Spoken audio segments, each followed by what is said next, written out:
I'm making a game where you push things into a hole. Every so often, you get a chest that gives you one of 3 possible items. You need to keep the hole fed, or it'll get too hungry and you'll lose. It's called Get in the Hole, and you can play the game right now on itch.io. Link in description.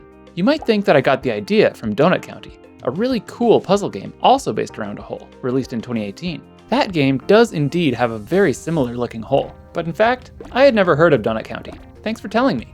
The similarities to my game are obvious, so I decided to try Donut County, and while the game turned out to be quite different, I loved it. The story is cute and the gameplay is satisfying. But while playing Donut County, what interested me most was its hole technology. Its hole moves and scales, and it did this way back in 2018 when generating dynamic geometry would have been slow on the hardware of the day. As a game developer, once you start thinking hard about the way this negative space moves and interacts, it seems like magic. For Get in the Hole, I'd found a way of implementing a hole myself, but it had pretty serious drawbacks, and I wondered if Donut County could show me a better way. As with all magic, there's always a trick, and it turns out that Donut County's hole uses 2 clever tricks. In this video, I'll show you the 2 ways I originally attempted to implement hole physics, and then explain how Donut County does it as we yoink its physics into Get in the Hole. First, let's talk about requirements. As the star of the show, I wanted the hole in my game to be really flexible. I wanted it to be able to move, scale, rotate, and even animate in more complex ways. But I started simpler than that. For the first prototype of the game, my approach was just to make a model for the ground that has a hole baked into its geometry. In Blender, we can do this by starting with a large, swished box to create a giant plane with some depth. Then, we use a cylinder to carve out a hole using the Boolean modifier. Finally, we import the resulting model to Godot. Since it is all just geometry, Godot can convert the model into a collision shape. This works perfectly well for a static hole, but it has some serious drawbacks if you want to do anything interesting.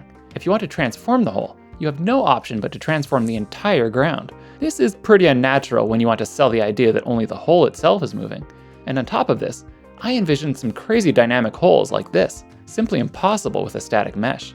This brings us to the second method, which is to use Godot's CSG, or constructive solid geometry, to dynamically create a hole at runtime. This system allows you to add or subtract shapes like boxes, cylinders, and extruded polygons to create complex geometry. In particular, just like we did in Blender, we can start with a big squished box and subtract a cylinder to get a hole. This approach has a lot going for it. You can dynamically scale, move, and rotate the CSG nodes to transform the hole in real time. Plus, CSG nodes give you collision for free, so there's no need to make colliders separately from the visible geometry. In addition, to switch to a new hole shape, we can simply switch off one subtractive CSG node and turn on another. We can have a ton of different hole types at runtime without creating them separately in Blender. This approach easily allows for dynamic and fun hole-based experiences like Hole Man, or the small pulse the hole does when it eats objects, or the soothing rotation of non-circular holes. Before I get into the problems with that approach, this is a good time to remind you to subscribe and wishlist Get in the Hole on Steam. You can also play the game right now on itch.io at the link on your screen and in the description. Is this dynamic CSG approach too good to be true? According to the Godot documentation, moving a CSG node within another CSG node has a significant CPU cost, so it should be avoided during gameplay. Uh-oh. I'm literally moving a CSG node inside another CSG node during gameplay. But it's fine. Totally fine. It runs at 120 FPS on my computer. Until Hole Man appears, where the frame rate even on my beefy laptop goes south. And on some mobile devices, the game seems to be unplayable. Okay, I guess moving a CSG node within another CSG node during gameplay should be avoided. But what else can I do? It's easy to add geometry at runtime, but subtracting geometry to create a hole at runtime seems surprisingly hard to do performantly. But what if we can implement a dynamic hole without complex geometry manipulation at all?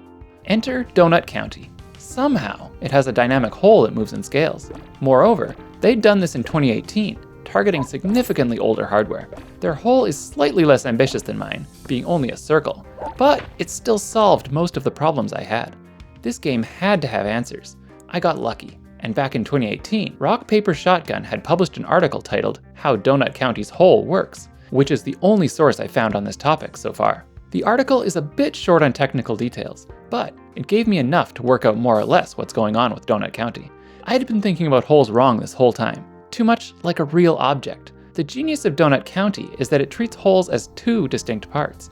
First, the graphics, making the hole look like a hole.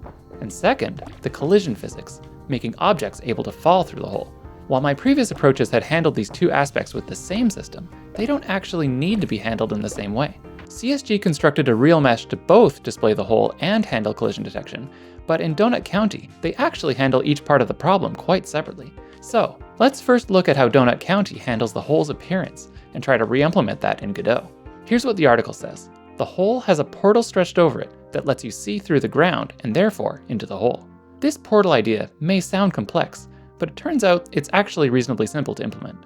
Restated, the idea is that the ground is actually a simple plane, and we simply carve a hole in it at the pixel level when it's rendered.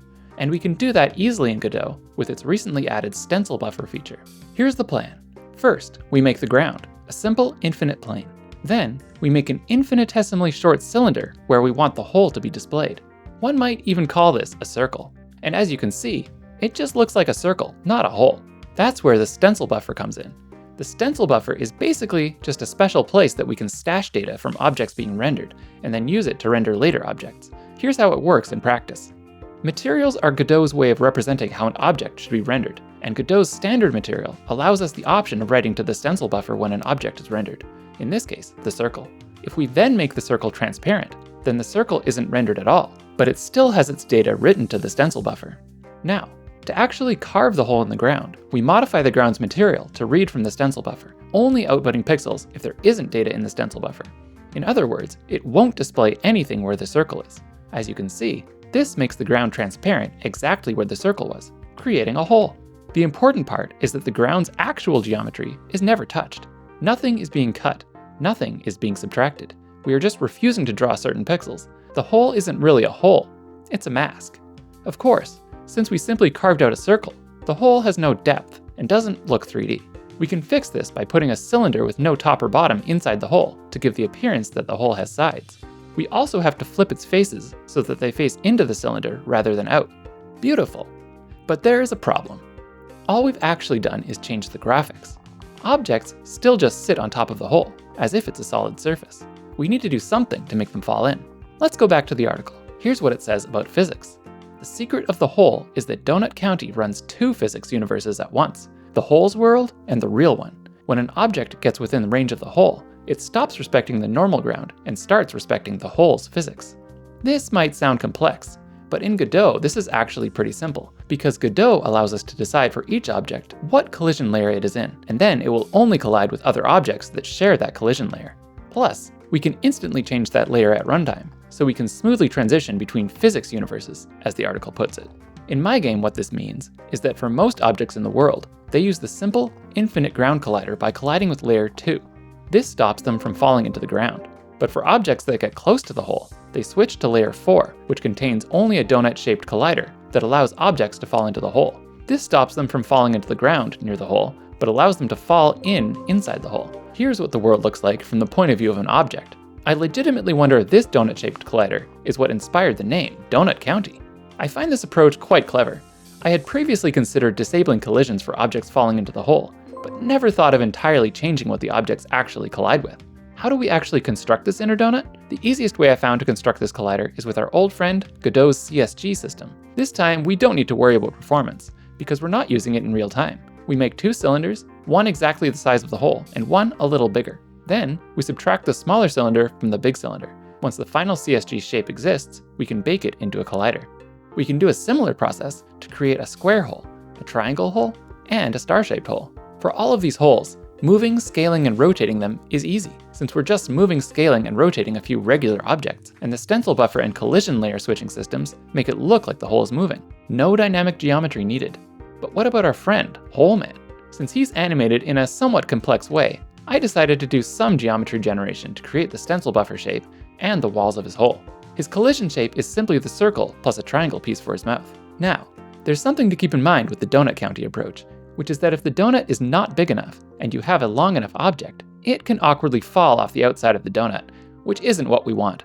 The solution to this is simple enough. Just make sure the donut is big enough. So we went all the way from dynamic geometry with CSG nodes to this clever solution stolen from Donut County. But does this actually improve performance?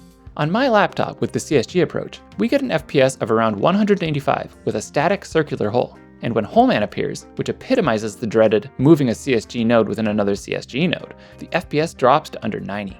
With the Donut County approach, we get an FPS of around 220 with a static circular hole, and when Holeman appears, the FPS barely drops at all.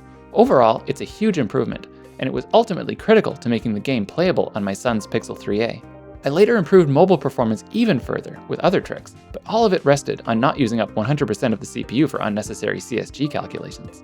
Wishlist Get in the Hole on Steam, play it now on itch.io, and subscribe for more videos. I'll see you next time. Bye!